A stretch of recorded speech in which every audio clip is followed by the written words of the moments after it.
안녕하세요. 노후 산책입니다.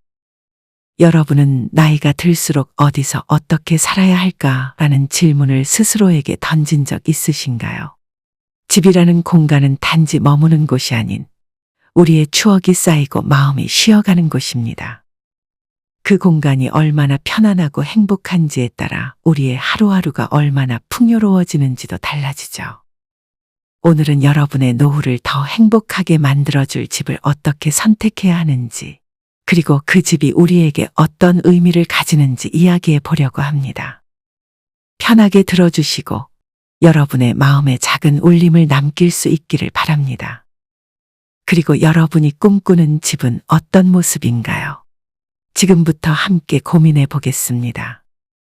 1. 왜 집이 중요한가? 여러분은 나이가 들어갈수록 집이 얼마나 중요한지 생각해 본 적 있으신가요? 단순히 머무는 곳이 아니라 우리의 건강과 행복을 지켜주는 안전한 보금자리로서 말이죠. 집이라는 건 단순히 머무는 공간이 아닙니다.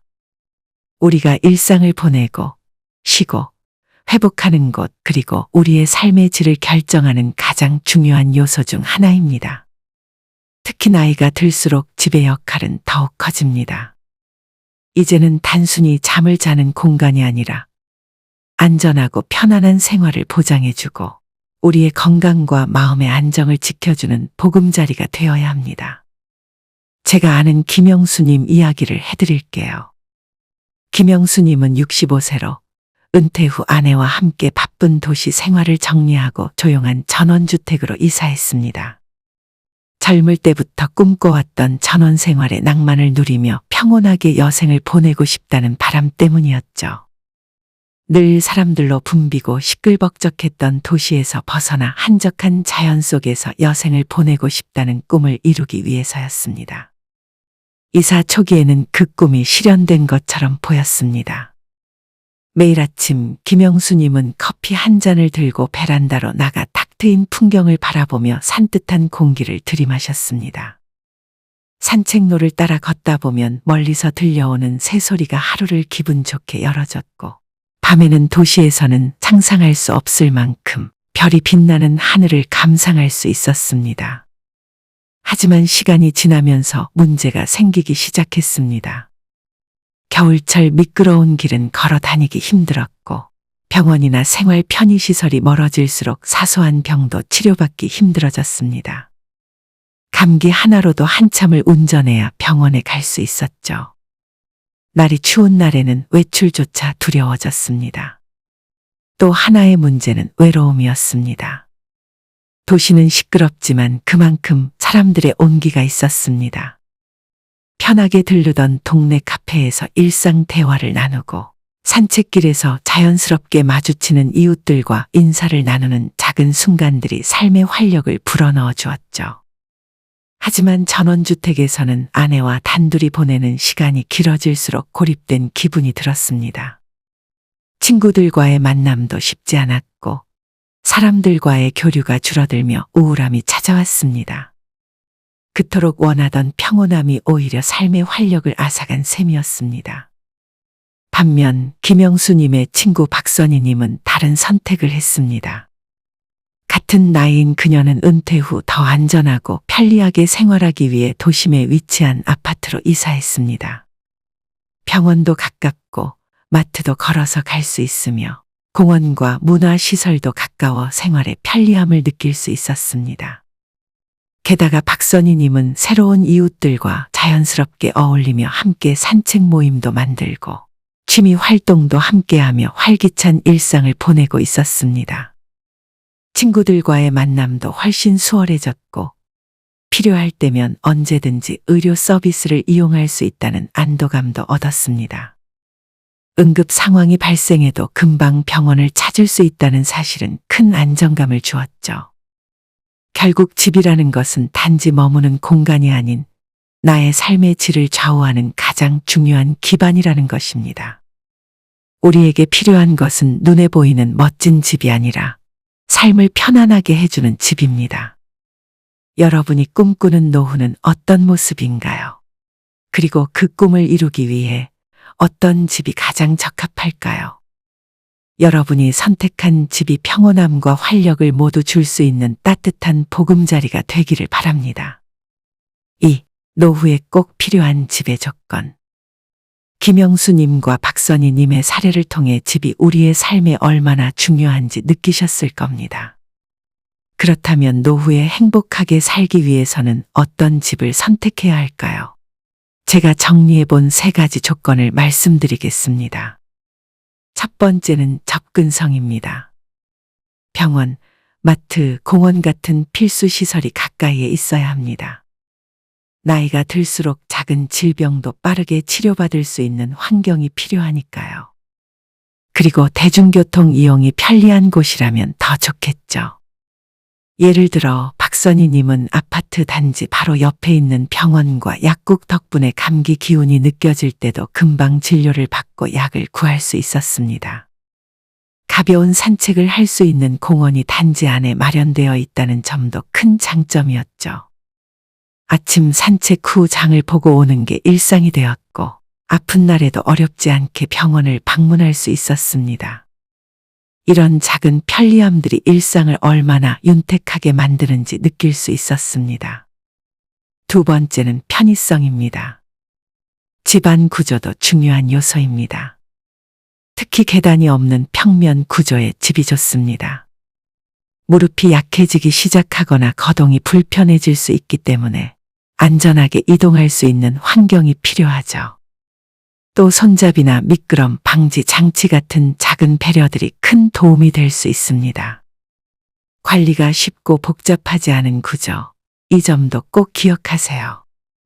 박선희 님이 선택한 아파트는 복도와 욕실, 주방에 모두 안전 손잡이가 설치되어 있었습니다. 처음에는 너무 과한 게 아닌가 싶었지만 시간이 지나면서 그 작은 배려가 얼마나 큰 도움이 되는지 몸소 느낄 수 있었습니다. 손잡이를 잡고 안전하게 일어설 때마다 마음이 놓였고 미끄럼 방지 장치 덕분에 씻을 때도 안심할 수 있었습니다. 특히 욕실이나 주방 같은 미끄럼 위험이 큰 곳에는 꼭 미끄럼 방지 패드를 깔거나 손잡이를 설치해 두는 게 좋습니다. 작지만 중요한 안전 장치입니다. 세 번째는 사회적 연결성입니다. 사람들과의 교류가 가능한 환경이 필요합니다. 이웃들과 자연스럽게 소통할 수 있거나 동호회 활동이나 커뮤니티 시설이 있는 곳이라면 외롭지 않고 활기찬 생활을 유지할 수 있습니다. 혼자 고립되지 않도록 사회적 관계를 유지하는 건 정신 건강에도 정말 중요합니다. 박선희 님이 선택한 아파트 단지에는 노인들을 위한 다양한 커뮤니티 활동이 준비되어 있었습니다. 매주 요가 클래스도 듣고 독서 모임도 참여하면서 사람들과 교류를 이어갔습니다. 가끔은 단지 내에서 열리는 작은 음악회나 문화 행사를 함께 즐기며 일상의 활력을 얻었다고 합니다. 아파트 공원에서 열리는 봄맞이 음악회나 가을 산책 모임은 박선희 님에게 특별한 즐거움과 따뜻한 기억을 선물해 주었습니다. 그런 만남과 활동들이 박선희 님에게는 큰 힘이 되었다고 하더라고요. 여러분에게 필요한 집은 어떤 모습일까요? 건강하고 편안하게 살아갈 수 있는 집, 그리고 사람들과 함께 웃고 어울릴 수 있는 따뜻한 보금자리. 접근성, 편의성, 사회적 연결성이라는 3가지를 잘 고려하여 여러분만의 행복한 노후를 준비해 보세요. 3. 주거 형태별 장단점 비교. 나이가 들수록 집의 역할은 단순한 주거 공간을 넘어 건강과 안전, 그리고 행복을 지켜주는 중요한 기반이 됩니다. 그렇다면 우리는 어떤 집을 선택해야 할까요? 여러분에게 딱 맞는 주거 형태를 찾기 위해 다양한 선택지를 비교해 보겠습니다. 먼저 도심 아파트입니다. 가장 큰 장점은 접근성입니다. 아침 산책을 마치고 근처 카페에서 커피를 마시며 여유를 즐기는 것도 도심 생활의 작은 행복 중 하나죠. 병원, 약국, 마트 같은 생활 편의시설이 가깝고 대중교통 이용도 편리합니다. 응급 상황에서도 빠르게 의료 서비스를 이용할 수 있다는 게 큰 안도감을 줍니다. 또 주변에 다양한 문화 시설이나 공원도 가까이 있어 삶의 질을 높여주는 요소가 많습니다. 하지만 단점도 있습니다. 도심은 늘 사람들로 북적이고 소음이 많습니다. 그리고 집값이나 관리비가 비싸다는 점도 부담이 될 수 있죠. 특히 은퇴 후 고정 수입이 없는 경우라면 경제적인 부담이 클 수 있습니다. 도심 아파트의 요약, 편리함과 접근성을 제공하지만 소음과 경제적 부담이 클 수 있습니다. 다음은 전원주택입니다. 전원주택은 자연 속에서 조용하고 평온하게 살 수 있는 것이 가장 큰 매력입니다. 텃밭에서 직접 기른 채소로 식사를 준비하거나 푸른 들판을 바라보며 저녁 노을을 감상하는 일상이 주는 행복은 정말 큽니다. 스트레스를 줄이고 마음의 여유를 찾는 데도 큰 도움이 되죠. 하지만 단점도 있습니다. 편의시설이 멀리 있다는 게 문제입니다. 병원이나 마트에 가려면 차를 타고 한참을 나가야 할 수도 있습니다. 특히 나이가 들수록 이런 불편함이 더 크게 느껴지겠죠. 겨울철 폭설로 인해 도로가 막혀 외출이 어려워지는 경우도 종종 발생합니다.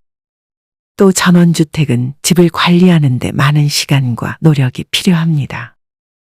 정원 손질부터 겨울철 난방 문제까지 신경 써야 할 게 한두 가지가 아닙니다.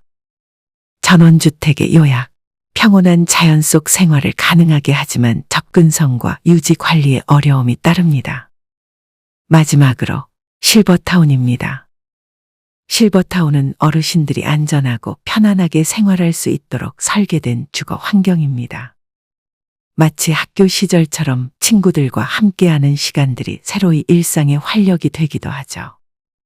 건강관리와 생활 편의 서비스를 제공해 주는 것은 물론이고 다양한 프로그램과 커뮤니티 활동을 통해 사람들과 활발히 교류할 수 있습니다. 요가 클래스나 취미 모임, 강연 같은 것들이 준비되어 있어 외로움을 느낄 틈이 없죠. 하지만 실버타운에도 단점이 있습니다. 가장 큰 문제는 비용입니다. 생활비와 관리비가 만만치 않게 들 수 있습니다. 그리고 일정 부분 생활의 자율성이 제한될 수 있다는 점도 고려해야 합니다. 내 집이라는 느낌이 들지 않기 때문에 심리적으로 불편하게 느낄 수 있다는 분들도 있습니다. 실버타운의 요약, 안전하고 편리한 생활을 제공하지만 높은 비용과 자율성 제한에 문제가 있을 수 있습니다. 여러분에게 가장 편안하고 행복한 집은 어떤 모습일까요? 여러분의 생활 방식과 필요에 맞는 집은 어떤 곳일까요? 오늘의 선택이 앞으로의 행복을 좌우할 수 있습니다. 지금부터 신중하게 고민해 보세요. 여러분에게 맞는 집을 찾는 과정이 조금 어렵게 느껴질 수 있지만 결국 자신에게 가장 편안하고 행복한 보금자리를 찾게 되실 겁니다. 4. 나에게 맞는 집 선택하기. 앞에서 살펴본 여러 가지 선택지들, 이제는 여러분에게 가장 알맞은 집을 찾는 시간이 되었습니다. 선택의 기준은 오직 여러분의 생활 방식과 필요 그리고 소중하게 생각하는 가치입니다. 모든 사람에게 완벽하게 맞는 집은 없겠지만 자신의 상황과 필요에 맞게 선택하는 것이 무엇보다 중요합니다. 장점과 단점을 잘 비교해보고 무엇을 우선으로 생각하는지 판단해 보세요. 혼자 사는 경우 혼자 사는 시간이 많다면 문을 열고 나서면 이웃들과 인사하며 짧게라도 대화를 나눌 수 있는 환경이 주는 따뜻함이 필요할 수 있습니다. 가까운 곳에서 친구들과 만나고 커뮤니티 활동에 참여하면서 외로움을 덜 수 있기 때문이죠. 도심 아파트나 실버타운 같은 환경이 이런 점에서 유리할 수 있습니다. 가족과 함께 사는 경우 가족과 함께 산다면 안전성과 편리함이 더 중요한 요소가 됩니다. 특히 아이들이 있다면 학교와의 접근성, 공원 같은 생활 편의 시설도 꼼꼼히 따져봐야겠죠. 아이들이 뛰어놀 수 있는 공원이나 안전하게 등하교할 수 있는 환경은 부모에게 커다란 안도감을 줍니다. 이런 경우라면 도심 아파트가 좋은 선택이 될 수 있습니다. 자연을 좋아하는 경우 어떤 분들에게는 자연 속에서의 평온함이 가장 중요한 가치일 수도 있습니다. 창밖으로 보이는 푸른 산과 맑은 공기를 마시며 하루를 시작하는 기쁨을 누리고 싶다면 전원주택이 적합할 겁니다.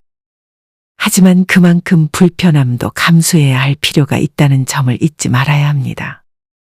활기찬 교류를 원하는 경우 실버타운 같은 주거 형태도 고려해 볼 수 있습니다. 다른 사람들과 함께 생활하며 활기찬 일상을 보내고 싶은 분들에게는 좋은 선택이 될 수 있죠. 여러 가지 프로그램과 사람들과의 교류가 주는 즐거움은 삶의 활력을 되찾게 해줍니다. 여러분의 생활 방식과 취향, 그리고 가장 중요하게 생각하는 가치를 잘 생각해 보세요. 여러분의 집은 여러분의 삶을 더욱 행복하고 편안하게 만들어줄 중요한 기반입니다. 그러니 여러분에게 딱 맞는 집을 찾는 이 여정이 즐겁고 의미 있는 시간이 되기를 바랍니다. 여러분, 노후의 행복은 결국 우리가 어떤 집을 선택하느냐에 달려 있습니다. 집은 단순히 머무는 공간이 아니라 우리의 건강과 안전, 그리고 행복을 지켜주는 중요한 기반입니다. 잘못된 선택은 후회를 남길 수 있지만 올바른 선택은 평생의 행복을 만들어줍니다. 오늘 말씀드린 내용들을 천천히 되새기며 여러분에게 가장 잘 맞는 집을 찾아보세요. 편안함과 안전함, 그리고 행복을 주는 집은 각자에게 어울리는 모습은 다를 수 있습니다. 하지만 분명히 말할 수 있는 건 자신에게 딱 맞는 집을 찾는 여정이 행복한 노후의 첫걸음이라는 점입니다. 노후 산책과 함께하는 행복한 노후 준비. 앞으로도 많은 관심 부탁드립니다. 노후 산책은 여러분의 행복한 노후를 응원합니다. 구독과 좋아요로 함께 해주세요. 다음 시간에도 유익한 내용으로 찾아뵙겠습니다. 여러분의 노후 산책길이 언제나 행복하고 평온하기를 진심으로 바랍니다. 끝까지 함께 해주셔서 감사합니다. 다음 시간에 또 뵙겠습니다.